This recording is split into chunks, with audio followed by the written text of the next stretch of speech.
Saya percaya teman-teman saya ini mudah-mudahan besok tuh ya ada yang ngundang saya untuk meresmikan dia punya building 30 lantai. Insya Allah. Ada yang buka nanti properti 10 hektar.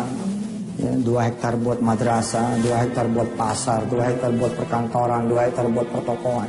Sisanya buat umumnya, public area segala macam. Siapa tahu gitu loh, ada di antara saudara tiba-tiba berpartner dengan saya. Kita beli maskapai penerbangan. Ya insya Allah. Kan going proses lah. Pilotnya adalah seorang hafiz. Captain pilotnya is an hafiz. Hafizul Quran. Welcome aboard. Before flying, okay, we read surat Al-Baqarah. Wah, subhanallah. Hafizul Quran ya kan? Pilot Hafizul Quran. Dia bilang, I'm Yusuf Mansur speaking. Before flying we read. Kita khataman Quran dulu ya. Min suratil Fatih ila suratil Nisa, ila suratil Nas. Subhanallah enggak tertidur. Saya rindu gitu Pak, rindu gitu loh. Yang punya karyawan 3.000 tapi dia jadi imam sholat maghrib, kan keren Pak. You have big factory with 3,000 employees, but when prayer time maghrib comes, the imam is you. Imamnya ente itu. Rindu tuh saya tuh. Terus orang pada nanya, Sat, sini, ente tuh kalau nyontohin mikir dong, masa maghrib masih di kantor sih? Terus emang kenapa Pak? Bukan jam kerja sampai jam 4. Oh salah, ini kan Senin. Di kita itu kalau Senin Kamis jamnya agak mundur. Pulangnya karena kita buka puasa bareng. Kita tutup dengan sholat maghrib berjamaah. 3.000 orang behind you. Anda suruh mereka ngapal Quran, baca hadis, satu hari satu hadis. Kulli yaum wahid hadis, Masya Allah. Khamsah sanawat kamilan. Satu buku Riyadhus Shalihin 5 tahun selesai. Tapi kalau leadernya bukan ente, minal kafirin, mana bisa gitu. Sholat maghrib berjamaah. Di belakang ada bapak ente masih hidup jadi komisaris. Wah, saya pengen gitu ya, ada satu pabrik percetakan punya ente, punya salah satu dari saudara semua. After gate, begitu pintu masuk, itu langsung ada masjid di situ. Security kemudian dikasih SOP. Ada orang nganter barang. Assalamualaikum. Waalaikumsalam. Pak, saya mau nganter barang. Baik Pak, sudah sholat duha. Sholat duha lama. Pak, saya kan nganter barang Pak. Iya. Di sini kalau mau nganter barang sholat duha dulu. Asik tuh Pak. Kapan lagi kita bisa maksa with our power? Tagoyar dunia. Bi amwalikum. Kan do'ful iman nih. Ya sudah. Itu do'ful iman kan? At'aful iman. Ya kalas. Laisa umurina. Nah kalas. Tapi kan kalau bisa ente rubah biyadikum, bilisanikum, bi amwalikum, keren Pak. Kangen gitu ya, saya tuh punya perusahaan-perusahaan yang kayak gitu. Dan itu perusahaan ente. Suatu saat ente punya rumah sakit, ya hospital. Tapi Islamic hospital. Nggak perlu juga namain kok Hospital Al-Makmur. Ngapain? Nggak apa-apa pakai nama-nama ini aja, nama-nama branded gitu, nggak perlu Hospital Akhirah. No need, yang penting implementasi. Orang tuh datang sakit, pulang tobat, itu dia. Rumah sakit ente itu begitu. Oke? He came sick, but he go back, tobat. Itu. Dia tahu kenapa Anda sakit, kenapa dia. SOP-nya ketika nanti melahirkan, karyawan-karyawan, susah-susah kasih tahu. Nanti ada khataman Quran, proses melahirkannya pakai khataman Quran. Suster-suster membimbing sambil ngatamin Quran. Dibacain. Itu kan saya udah bikin Pak. Udah 2 apa 3 tuh. SOP-nya begitu. Ya kan kita pengennya tidak jadi orang yang omong doang. Kita bikin di Malang satu, di mana lagi Mas? Jogja, coming soon Jogja ya. Seru tuh. Orang damai Pak, masuk tuh ibu-ibu tuh yang pada hamil tuh. Ada yang masuk padahal dia nggak hamil. Serius. Pengen hamil dengan cara-cara Islami. Saya rindu gitu loh, Anda besok menjadi pengusaha yang kemudian melaksanakan fit and proper test, tapi dari sisi bacaan Quran. Ada mau kenaikan tingkat, kenaikan level dari misalkan supervisor ke manager. Tapi syarat nomor satunya hafal 4 surah.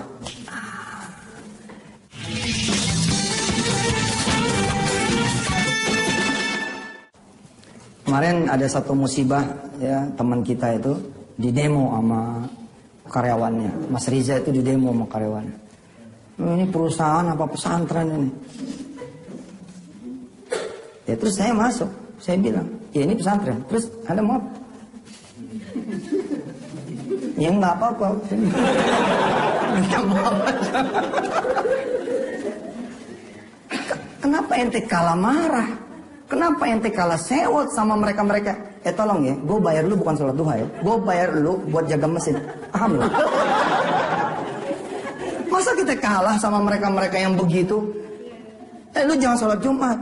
Lu tahu nggak lu kerja sama siapa? Gila nggak? Forbidden for us to pray Jumat. Why? Because the boss, the leader is not us. And they angry with me, with us. Tuh, jangan kalah. Kita baru diserang begitu aja udah, wah, gimana? Emang kita butuh dia? Enggak butuh dia. Saya bilang, Zah, bukan lo yang butuh dia yang butuh lo. Lagian kita bener kok, kita bener mah boleh marah. Dan protapnya udah dilaluin sama dia. Dia udah kasih tarbiyah dulu, apa dulu, udah kasih reward dulu. Motivasi jarak kira-kira setengah tahun diberlakukan. Tetap ada yang gak setuju Firaun yang begini mah. Langsung aja tulis surat ke malaikat Israelnya. Tolong jemput sekarang. Ada satu suster ya di salah satu rumah sakit di selatan Jakarta. Dia bilang sama saya, nggak boleh Ustaz di sini pakai jilbab. Kalau saya pakai jilbab saya dipindahin ke bagian diesel Ustaz. Luar biasa bagian diesel. Di bagian yang gak ketemu sama orang. Coba kalau ente yang punya, ente kan bisa dengan ramah bilang, maaf ya semua karyawati saya, kalau bisa pakai jilbab. Terus ada satu orang bilang, maaf saya Katolik. Ya gak apa-apa Katolik juga. Di agama saya tidak ada jarak wajib. Iya memang, tapi ini perusahaan saya. Tolong ya, ini perusahaan saya, ini peraturan saya. Tinggal aja udah. Kalem aja tinggal. Ya mereka nyatanya begitu juga gitu. Tentu prosesnya jangan dilupain, prosesnya tetap dia dilalui gitu. Saya rindu gitu, Anda punya perusahaan taksi gitu. 6.000 tuh. Tapi kalau jam 12 siang nggak ada yang beroperasi taksi-taksi itu. Karena sholat berjamaah. Wah keren. Saya ngalamin sendiri tuh. Saya naik taksi setengah 12, turun ke kaca saya. Mau kemana Pak? Mau ke sana. Saya boleh nggak nanti sholat zuhur? Subhanallah. Ada seorang pengemudi taksi driver, tapi dia nanyanya, "May sholat zuhur berjamaah itu, may sholat zuhur jamaatan?" Oh saya bilang, boleh. Masuk, jangan duduk. Bener dia belok ke masjid. Terus dengan sopannya dibilang begini, "Bapak mau turun ikut saya sholat atau mau jagain taksi saya?" Saya Pak udah niat nih berapapun itu argo gue tambah. Itu saya tuh. Bagaimana lagi yang punya jagat bos? Itu saya. Sama-sama makan nasinya, tapi jadi cinta sama dia gitu loh. Kalau bapak nggak mau ikut sholat, dia bilang, "Bapak jagain taksi saya, taksinya tidak saya matiin." Segitu percayanya sama saya, luar biasa.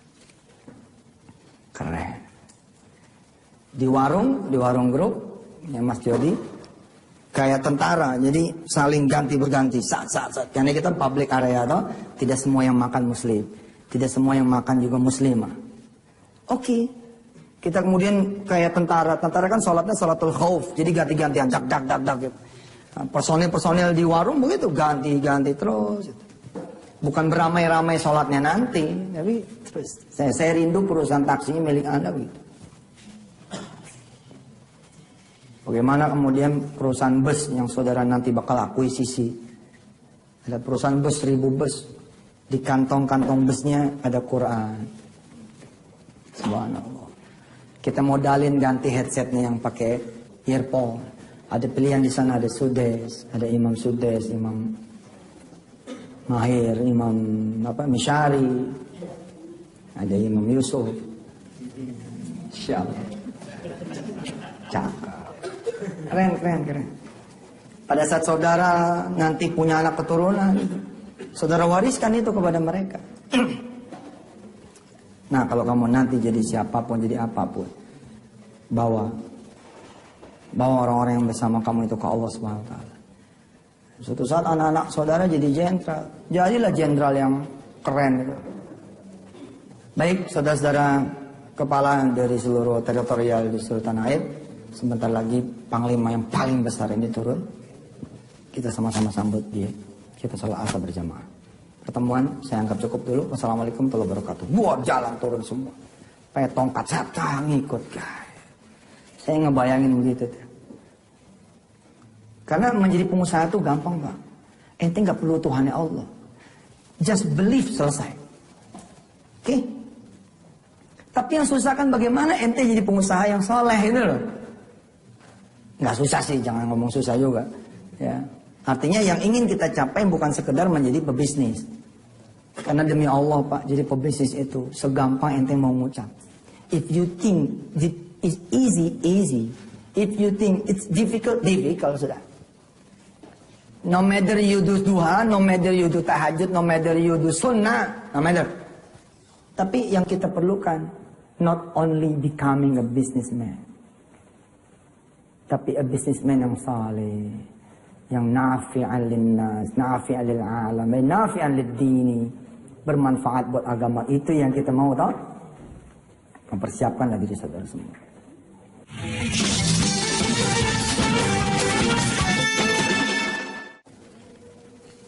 Saudara ada yang punya rumah dekat hotel? Ada?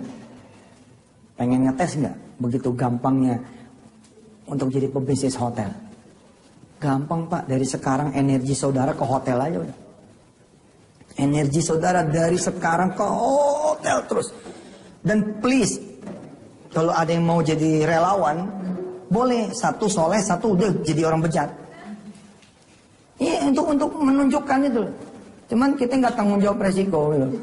Kalau malaikat maut jemput ya jangan bilang gue yang nyuruh gitu.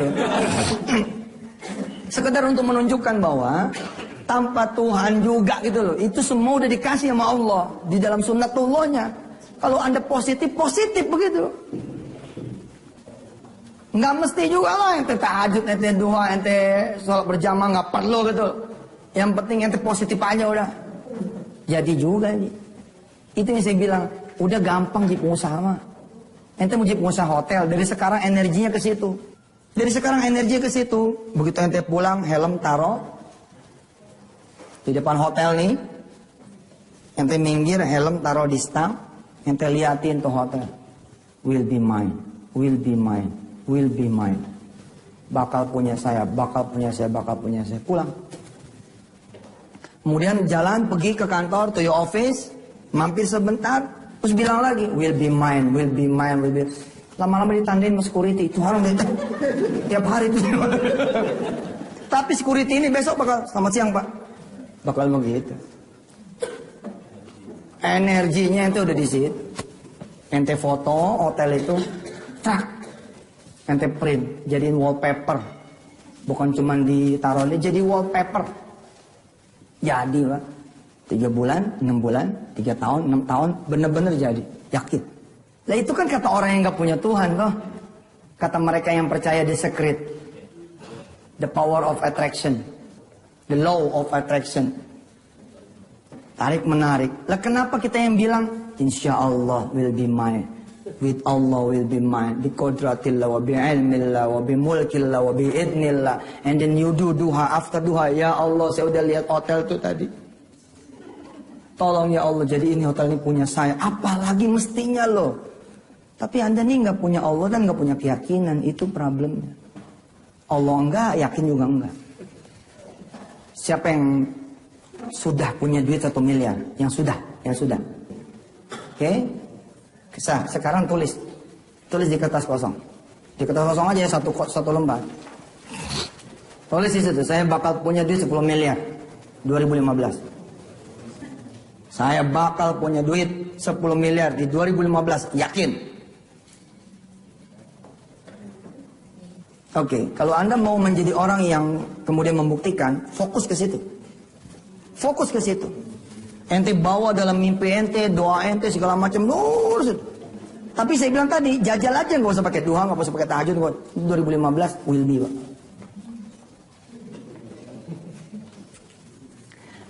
Apalagi la siyama billah, la siyama bisalah, la siyama biwasilatillah. Wa may ya'tasim billah faqad hudiya ila siratim mustaqim. Apalagi kalau ente tulisnya insyaallah saya bakal punya duit di tahun 2015 10 miliar. Kemudian habis sholat, jam. Habis sholat, jam. Habis sholat, jam. Itu ente bakal punya. Apalagi kalau cuma motor, mah kecil. Mobil kecil, betul, kecil. Dunia ini milik Allah, sudah. Dunia ini milik Allah. Orang bodoh sudah, yang tidak mau bertuhan Allah itu orang bodoh. Ada yang hadir di sini, Ustaz, lagi ditungguin ampun di rumah, lagi ditungguin debt collector di rumah. Boro-boro mikir 1 miliar, Ustaz. Lagi ditagih kartu kredit. Ya tulis di situ. Saya akhir 2013 bakal lunas. Mau nulis begitu? Saya bakal lunas utang akhir 2013, mau? Kalau saya emang nggak mau lagi. Ini lama banget akhir 2013. Itu saja intinya, Pak. Ya. Terus pelajari nanti di Wisata Business School. Karena kan turunannya nanti di sana. Sekarang kan overview. Nanti Anda bakal diturunin tuh satu-satu belajar, cekrek. Terus gitu. Nanti ada ini, ada itu terus. Ada mulai dari baca Quran, ada mulai birrul walid, macam-macam. Ente disiplin yang belajar. Dan disiplin juga melaksanakannya. Jangan cuma belajar tapi disiplin pula melaksanakan, insyaallah dapat. Apa saja saya alhamdulillah atas Allah tuh basis experience. Jadi learningnya saya by experience. Alhamdulillah. Allah lah yang sudah memberikan taufik dan hidayah buat saya sehingga saya bisa mengajar seperti ini. Assalamualaikum warahmatullahi wabarakatuh.